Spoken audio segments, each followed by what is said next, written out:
નમસ્કાર મિત્રો, પેરના ન્યૂઝમાં આપનું સ્વાગત છે। જિલ્લા કક્ષાનો યોગ દિવસની ઉજવણી કરવામાં આવી। નાયબ મુખ્ય દંડક ગણપતભાઈ સોલંકી અને સાંસદ મિતેશભાઈ પટેલની હાજરીમાં યોગ દિવસની ઉજવણી કરવામાં આવી હતી।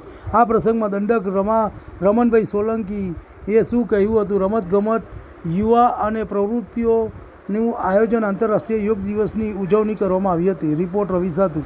તમને અમારા સમાચાર પસંદ આવ્યા હોય તો લાઇક, શેર, બેલ આઇકોન અને સબસ્ક્રાઈબ કરો।